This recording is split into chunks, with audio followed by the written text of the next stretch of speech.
seorang tersangka di dalam perekrutan itu mereka harus bayar berapa? Saya dapat dari bos saya sebesar 7 juta, yang 5 juta untuk TKW-nya, yang 2 juta untuk saya. Yang 2 juta itu transportasi, makan minum di situlah, karena saya sampai sini aja. Iya, terus untuk gajinya mereka di sana di luar negeri? Itu kalau masalah gaji saya kurang jelas Pak, karena bos saya yang lagi bicara itu yang tahu Pak.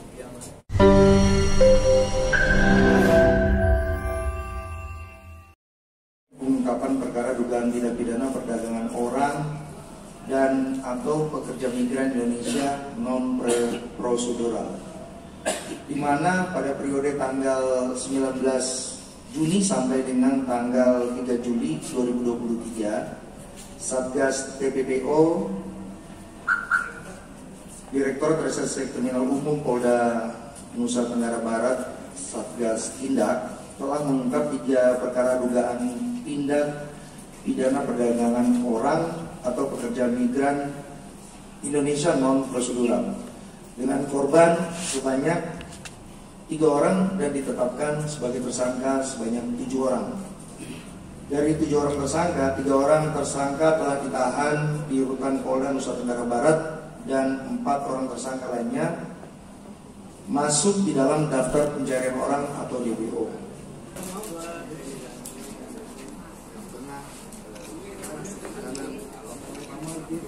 Kami mengungkap 3 laporan polisi.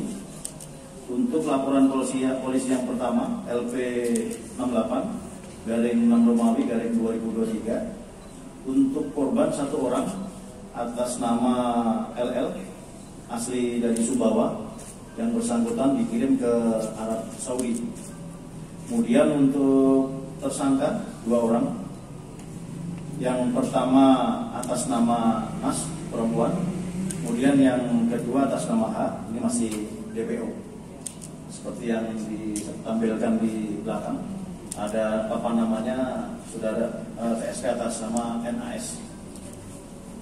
Kemudian untuk modus operandinya sama dengan modus operandi yang sebelumnya, bahwa korban didatangi oleh TSK atas nama NAS, kemudian direkrut dan dijanjikan bekerja ke Arab Saudi dengan sebagai AFT dengan iming-iming proses pemberangkatan cepat, mendapatkan gaji sebesar 1.200 rial serta diberikan uang saku kurang lebih waktu itu 3 juta. Atas tawaran tersebut, korban menyanggupi dan kemudian dibawa atau dikirim ke Jakarta Selatan dan ditampung oleh tersangka H selama 3 hari dan selanjutnya dikirim ke Arab Saudi. Setelah sampai di Arab Saudi, korban 6 bulan bekerja dan karena mendapatkan kekerasan fisik oleh majikan serta ditelantarkan di pinggir jalan di kota Riyadh. Kemudian korban dibantu warga setempat dibawa ke KBRI Riyadh dan selanjutnya KBRI Riyadh memberikan perlindungan dan kemudian bersama tim memulangkan ke negara kita. Kemudian LP yang kedua, satu korban LP 69/6 Romawi/2023, untuk korban atas nama NU asal Sumbawa, dikirim sama ke Arab Saudi. Kemudian untuk tersangka atas nama Is alias I, kemudian laki-laki. Kemudian tersangka kedua masih DPO atas nama AR, penampung dan pengirim korban ke luar negeri perannya. Kemudian untuk yang TSK atas nama I tadi berperan sebagai pekerja lapangan dalam melakukan perekrutan kepada korban. Untuk modus masih sama, perbedaan uang fit diberikan, yang tadi diberikan 3 juta, yang ini diberikan 2 juta. Pada saat bekerja di Arab Saudi 11 bulan sama, mengalami kekerasan dan kemudian dikembalikan ke negara kita. Kemudian LP yang ketiga, LP 80/7 Romawi 2023, untuk korban 2 orang. 1 orang atas nama SL SM dari Lombok Timur. Kemudian yang kedua korban atas nama J dari Sumbawa. Mereka diberangkatkan ke Libya. Ini yang beberapa waktu yang lalu sempat viral videonya, muncul di media, dan kemudian dilakukan upaya-upaya penjemputan oleh Kementerian BP2MI bekerja dengan instansi terkait, dan kemudian dikembalikan di Indonesia dalam waktu yang tidak terlalu lama. Kemudian untuk TSK B berperan sebagai kerja lapangan melakukan perekrutan terhadap korban.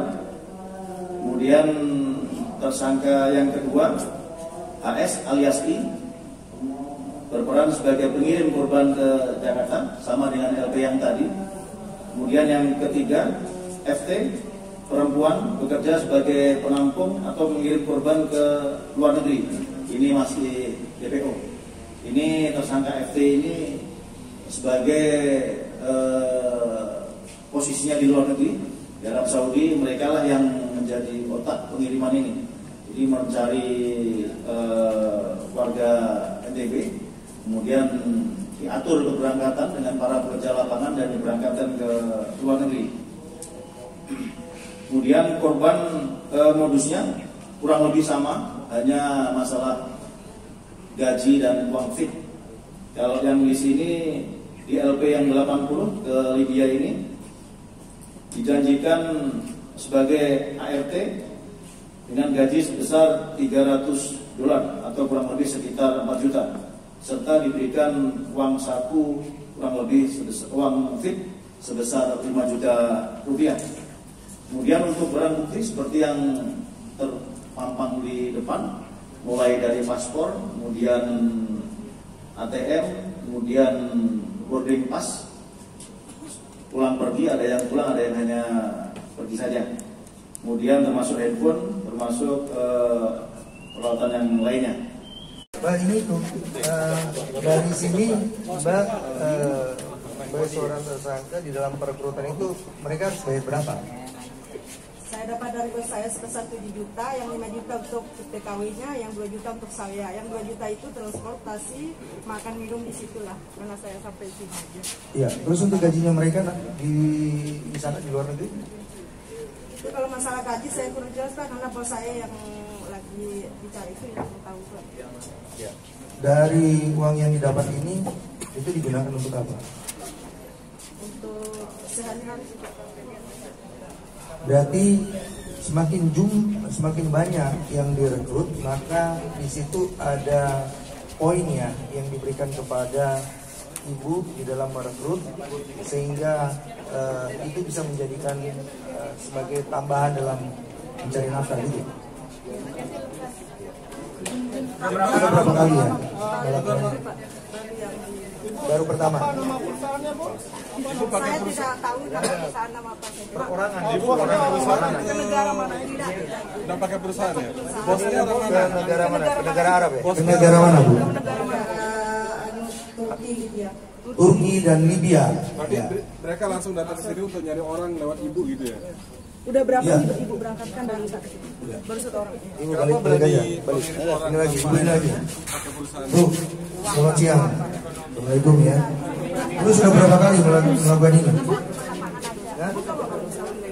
Apa yang di dalam pikiran ibu untuk melakukan ini? Apakah karena untuk sebagai mata pencarian, ataukah memang ada janji iming-iming, ataukah memang saudara ikut ya dalam ini tadi?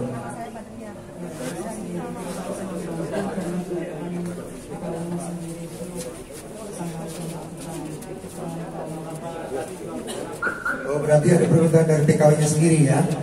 Ya, oke. Ibu silakan Ibu Polan gimana? Kemudian Bapak sudah berapa kali Pak? Belum. Hah? Belum. Bahwa Bapak menyiapkan tempat berapa diberi duit untuk menyiapkan tempat? Sewa kos 50.000 hanya untuk semalam sebelum berangkat tidak ada. Ini berapa malam? Malam dulu Oh, 1 malam saja ya? inap di kos. Bapak tidak jemput menyiapkan tempat saja? Tidak sama sekali. Berangkat pun saya tidak tahu jam berapa. Berarti sebelumnya Bapak ditelepon dulu ya, komunikasi dulu ya? Tidak dulu, karena mereka datang langsung hidup di situ.